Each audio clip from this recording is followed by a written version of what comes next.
Okay. Ramesh గారు ఏంటి మీ నేతలు ఏమైనా ముసుగు కప్పుకొని అందులో జాయిన్ అయిపోయి రక్షణ పొందాలని ఏమైనా ప్రయత్నాలు చేస్తున్నారా మీ నాయకులు ఏమైనా? రామ్ గారు, మీకు ప్యానల్లో ఉన్న సభ్యులకు 60 ప్రేక్షకులందరికీ కూడా గుడ్ ఈవినింగ్ అండి.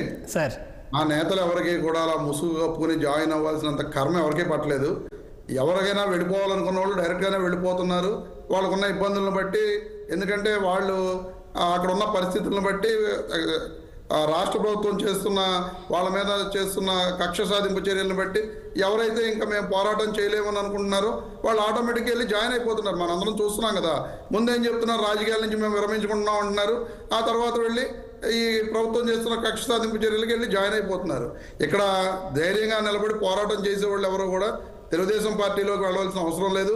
ఎందుకంటే 2014 నుంచి 2019 మధ్య కూడా తెలుగుదేశం పార్టీ అధికారంలో ఉంది. ఆ రోజున కూడా ఇదే నాయకులు కార్యకర్తలు తెలుగుదేశం పార్టీకి వ్యతిరేకంగా పోరాడి జగన్మోహన్ రెడ్డి గారిని ముఖ్యమంత్రిని చేసిన పరిస్థితులు ఈ రాష్ట్రంలో.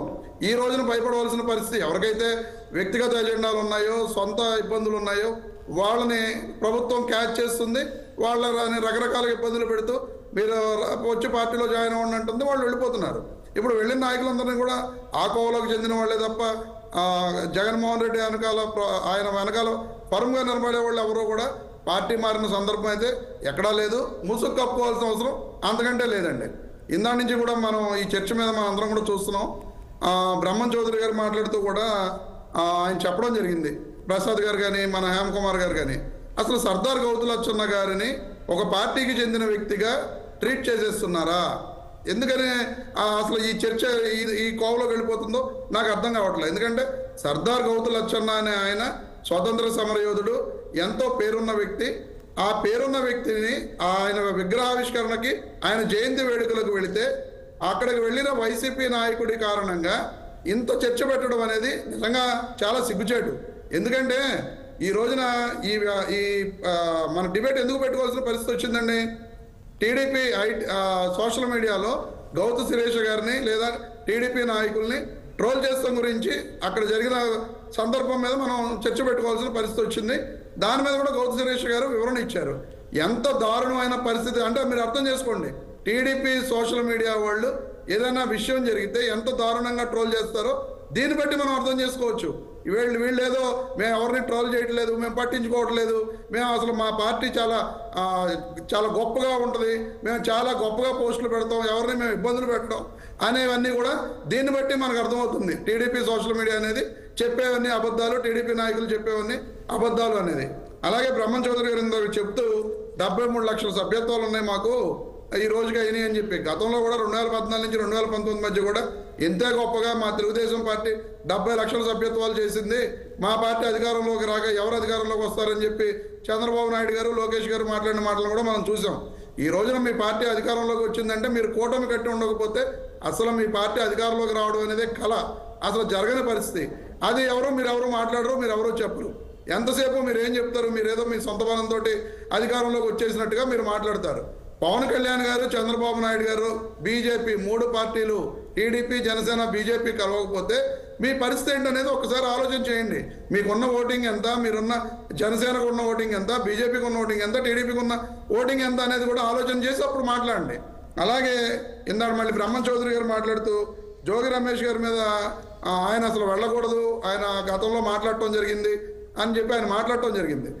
జోగి రమేష్ గారు అనే వ్యక్తి గౌడ సామాజిక వర్గానికి ఒక బీసీ నేతగా, సర్దార్ గౌతులచ్చన్న గారు కూడా అదే సామాజిక వర్గానికి చెందిన వ్యక్తి కాబట్టి కృష్ణా జిల్లా గౌడ సంఘం వాళ్ళు ఒక మాజీ మంత్రిగా, ఒక మాజీ ఎమ్మెల్యేగా ఆయన్ని ఆహ్వానించారు. ఇదేమి పార్టీ కార్యక్రమం కాదే. దీన్ని ఎందుకు మీరు గౌతు శిరీష్ గారినైనా ఆ రకంగా ట్రోల్ చేయాల్సిన పరిస్థితి ఎందుకు ఉంది? పార్టీ కార్యక్రమం అయి ఉండి ఎక్కడన్నా ఆ రకంగా జరిగి ఉంటే మీరు ట్రోల్ చేయాల్సిన పరిస్థితి, కానీ అది పార్టీ కార్యక్రమం కాదు. గౌడ సంఘం వాళ్ళు, కృష్ణా జిల్లా గౌడ సంఘం వాళ్ళు సర్దార్ గౌతులచ్చన్న గారి విగ్రహాన్ని ఓపెన్ చేసుకుంటూ జయంతి వేడుకలు చేసుకుంటున్న సందర్భం. మరి అటువంటి సందర్భంలో కూడా దీన్ని పెద్ద ఇష్యూ చేస్తున్నారు అంటే అది తెలుగుదేశం పార్టీ వాళ్ళు విజ్ఞతగా వదిలేస్తున్నారు. ఎందుకంటే గతంలో తెలుగుదేశం పార్టీ వాళ్ళు కూడా అంటే జగన్మోహన్ రెడ్డి గారు చంద్రబాబు నాయుడు గారిని కలిశారనో లేకపోతే పవన్ కళ్యాణ్ గారు ఒక్క నిమిషం బ్రహ్మం చౌదరి గారు మీరు మాట్లాడినప్పుడు నేను మాట్లాడలా, కలిశారనో చెప్పి వార్తలు వచ్చినప్పుడు ఆ వార్తలు వచ్చిన వ్యక్తుల్ని జగన్మోహన్ రెడ్డి గారు పిలిచి మాట్లాడితే జగన్మోహన్ రెడ్డి గారు వాళ్ళని ఏదో అరెస్ట్ చేసేస్తున్నారు, వాళ్ళని ఇబ్బందులు పెట్టేస్తున్నారు, లేకపోతే వాళ్ళని పిలిచి ఇలాగ ఇచ్చేస్తున్నారు అని చెప్పి మీరే తెలుగుదేశం పార్టీ వాళ్ళు కానీ జనసేన పార్టీ వాళ్ళు కానీ వాళ్ళని వాళ్ళ మీద రకరకాల మాట్లాడిన మాటలు సందర్భాలు, వాళ్ళు ఆ తర్వాత చంద్రబాబు నాయుడు గారిని కలవడాలు నిజాలే, ఆ పార్టీలోకి వెళ్ళిపోవడము నిజమే. అదే విషయాన్ని జగన్మోహన్ రెడ్డి గారు కేవలం మీరు చంద్రబాబు నాయుడు గారిని కలిశారు అనేది నాకు సమాచారం ఉంది, మీరు కలవలేదు అని చెప్పి ఖండించండి అన్నా సరే ఖండించని నాయకులు ఈ రోజున మా పార్టీకి వెన్నుపోటు పొడుస్తారనే ఉద్దేశం ఉంది కాబట్టి వాళ్ళకి ఆ రోజున జగన్మోహన్ రెడ్డి గారు టికెట్లు ఉన్నాయని చెప్పి చెప్పడం జరిగింది. కానీ మీరందరూ ఏం చెప్పారు, మా నాయకుడిని కలిశారా, కలవకుండా అదిగో ఆ పార్టీలో ఉన్న వ్యక్తుల్ని జగన్మోహన్ రెడ్డి గారు ఇలా ఇబ్బంది పెడేస్తున్నాడు లేదా హెరాస్ చేసేస్తున్నారు అని చెప్పి రకరకాలుగా జగన్మోహన్ రెడ్డి గారి యొక్క వ్యక్తిత్వ హననానికి పాల్పడిన సందర్భాలు ఉన్నాయి. ఈ రోజు మీరు చేస్తున్నది ఏంటి, గౌతు సురేష్ గారు వాళ్ళ సొంత తాతగారి యొక్క విగ్రహం ఓపెనింగ్ వెళ్తే ఆవిడ యొక్క వెళ్ళిందని చెప్పి మీరు ట్రోల్ చేస్తున్నారు. మరి ఇది ఎంతవరకు సమంజసం అనేది ఆ తెలుగుదేశం పార్టీ నాయకులు ఆలోచించుకోవాల్సిన విషయం. అలాగే హేమ్ కుమార్ గారు మాట్లాడుతూ అవినాష్ రెడ్డి గారు డప్పు కొట్టుకున్నారని చెప్తున్నారు. చంద్రబాబు నాయుడు గారు అబద్ధాలు చెబితే ఆ రోజున మీరు కూడా చంద్రబాబు నాయుడు గారికి వ్యతిరేకంగా పవన్ కళ్యాణ్ గారు కూడా ఉన్నారనే సంగతి హేమ్ కుమార్ గారు మర్చిపోయినట్టున్నారు. చంద్రబాబు నాయుడు గారు ఇదంతా మేమే చేసామని చెప్పి డప్పు కొట్టుకుంటుంటే ఈ ప్రాజెక్టు మీరు చేయలేదు సార్, 1100 కోట్ల రూపాయలు వైఎస్ రాజశేఖర రెడ్డి గారు ఈ ప్రాజెక్టుకి శాంక్షన్ చేశారు, ఆ విషయాన్ని మీరు మరుగున పరిచి మేమే చేసామని డప్పు కొట్టుకుంటున్నారు, మీరు చేయలేదు రాజశేఖర రెడ్డి గారు చేశారని చెప్పి చెప్పారు తప్ప, నిజాలు చెప్పారు తప్ప అవినాష్ రెడ్డి గారు ఎక్కడ డప్పు కొట్టుకోలేదండి. హేమ్ కుమార్ గారు మీరు ఆ విషయాన్ని తెలుసుకోవాలి. ఇందాక నువ్వు మాట్లాడుతున్నప్పుడు నేను మధ్యలో ఎక్కడ మాట్లాడలా, నేను కూడా ఇందాక సబ్మిషన్ చేద్దాం అనుకున్నా, ఎందుకంటే వద్దు అనుకుని మాట్లాడలా, ఎందుకంటే మాట్లాడొద్దు అంటావు కదా. అలాగే చంద్రబాబు నాయుడు గారు అంతా చేశారన్న దాని మీద నిజాలు చెప్పారు ఆ రోజున. అలాగే జగన్ గారి కుటుంబం గురించి మా జనసేన నాయకులు కానీ ఎవరూ మాట్లాడలేదు, కూటమి నాయకులు ఎవరూ మాట్లాడలేదు, వాళ్ళే ఫేక్ ఐడీలు క్రియేట్ చేసుకుని వాళ్ళే పోస్టులు పెట్టారని చెప్తున్నారు. సరే, మేమే ఫేక్ ఐడీలు క్రియేట్ చేసుకుని మేము పోస్టులు పెట్టినప్పుడు ఈ రోజు ఆ ఫేక్ ఐడీలు ఏమున్నాయో మీరు ఎంక్వైరీ చేసి వీళ్ళే ఫేక్ ఐడీలు క్రియేట్ చేసి జగన్మోహన్ రెడ్డి గారి మీద కుటుంబం మీద ఇలాగా తప్పుడు పోస్టులు పెట్టారని చెప్పి మీ ప్రభుత్వం అధికారంలో ఉందిగా, మీరు ప్రూవ్ చేయండి. అవి ప్రూవ్ చేయరు, కానీ డిబేట్లో మాత్రం లేనిపోని అబద్ధాలన్నీ చెప్తారు. అలాగే చెప్తున్నారు బోసుడీకే అని చెప్పి ఒక ముఖ్యమంత్రి స్థాయిలో ఉన్న జగన్మోహన్ రెడ్డి గారిని బోసుడీకే అని మాట్లాడిన వ్యక్తి ఎవరండి? తెలుగుదేశం పార్టీకి చెందిన పట్టాభి గారు కాదా?